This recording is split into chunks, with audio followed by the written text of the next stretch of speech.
Hey guys, Mike from Wrestling Then and Now. Thanks so much for checking out the YouTube channel and for all your support. If you haven't already, please click subscribe. I have so much content coming up.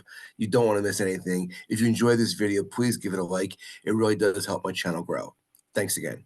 How long were you there under contract before you made TV? So I started in 96. I got hired in December of 99.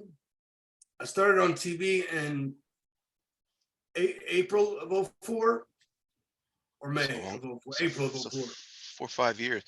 Did they come up with any ideas previous to that? Like, hey, we're going to bring you up as this, and it never happened? So there was one idea floated when Cena was still the heel rapping Cena, the Kanga hat, that we were going to come out with him. One of us was going to have a football and one of us was going to have a basketball. I don't know why. I play football. I can't catch or throw a football. Conway played basketball. He was actually very good, but what do you do with that? Yeah, it's a good thing that didn't go through. Yeah, I don't know.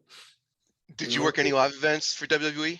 Yeah, we worked several. We worked a lot of them. When Scotty Too Hotty came back from his neck surgery, I went to Evansville. I wrestled him, and I didn't want to bump him. I didn't want to do anything, and I was really, I prided myself in not hurting him at all and having a good match, take the worm, and everybody was happy, and he didn't get hurt, I did a double shot with Mark Henry in Lexington at Rupp Arena, and I did some flea market down the street with OVW.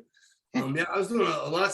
I did a weekend where I wrestled Matt Hardy, and he was a heel on TV, and I was not known. And they're gonna, he tried to be a heel, but he's still the guy from TV, so they're gonna cheer for him, and they don't know me, so there's no reason to cheer for me. They're gonna boo me. The next night, even though he was a heel on TV, we switched it up, and it was such a much better match just to have people that, hey, everybody knows him, let's cheer him. How great Scotty Too Hotty. What a great guy. Awesome. Love him to death. Awesome guy. Myself and Crowbar were him and Brian's first win on TV as a team. They were too much at the time, not too cool. Yep. That's how long I know Scotty. He's the best dude. So how does Eugene actually happen? Like, how does that process become reality? So again, in my head, I don't know. There was a point where I never thought I would get called up. I thought I was going to be a coach. I was happy with working at home, wrestling at home, getting paid. This is the greatest thing ever. But then, Conway got called up. So, then the dynamic kind of changed. Maybe they can't fit us in. And the trainers, the agents are coming down. We got to get Nick Dimsmore in there. So I didn't really have an idea for a character other than what I was doing. And Cornette was writing me as a character, and it was over in Louisville.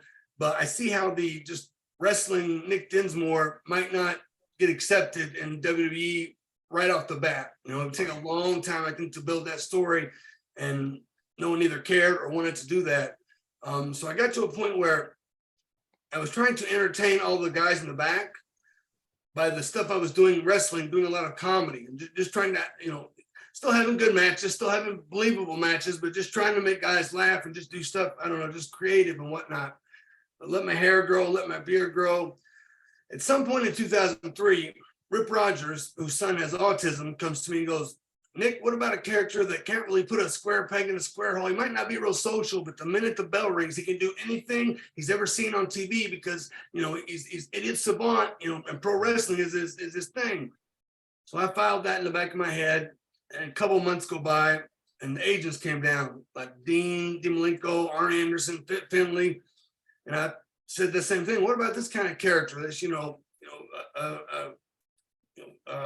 was the movie it was about? Was the movie Rain Man? What about a Rain Man type character?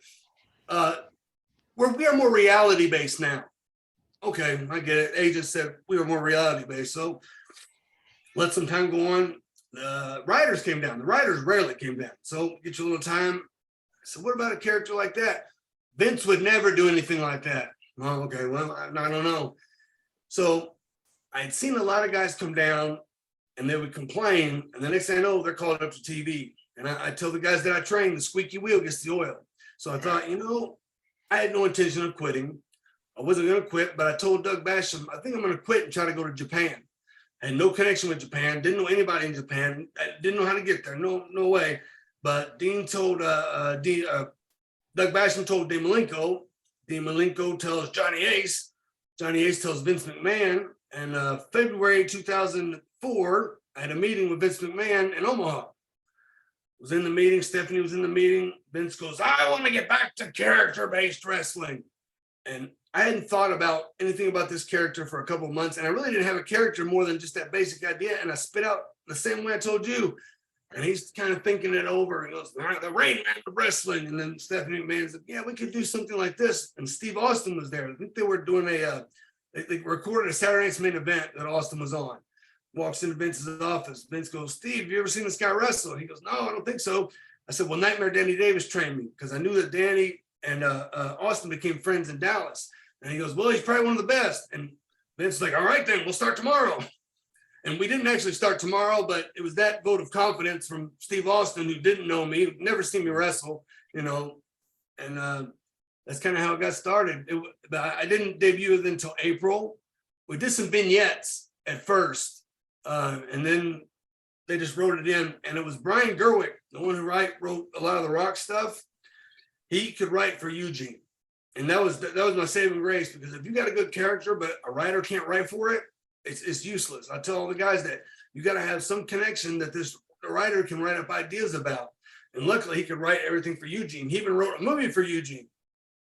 Really? When I got released, they put Big Show in it. Knucklehead was written for Eugene. Really? I haven't really watched the whole movie, and I didn't read the whole script, but the little bits I saw and what I saw, I do believe, because it was a good script, you know, and Brian worked hard on it, so it should have been made. I just wish I could have been the one to do it, but didn't have it that way. How did you come up with the actual character, the mannerisms? How did you come up with all that?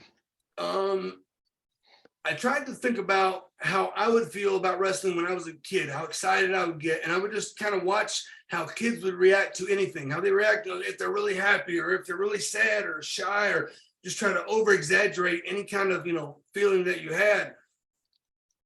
And then I just did some of the spots that at that time it was post Austin, it was post NWO, but everybody still wanted to be, I'm a cool, tough heel that does big moves. And I wanted to be the complete opposite. I wanted to be a sympathetic baby face that gets sympathy and then makes a comeback when he has to. And nobody else was doing anything like that. And there was only one kid's character on the show, and the brands were split, and that was Hurricane. Hurricane was on SmackDown. So I knew that one show didn't have a kid's character, you know, represented. And I just, it's just the character just kind of came out of me. You know, what if I was, you know, that man boy, you know, vision of, you know, someone, because they never said what Eugene was. They just said Eugene was special. You know, and in my head, it was the innocence of a child, you know, in an adult physical world. You know, the naive, you know, happy-go-lucky innocence of a child out there just getting taken advantage of by, you know, modern day, everyday people.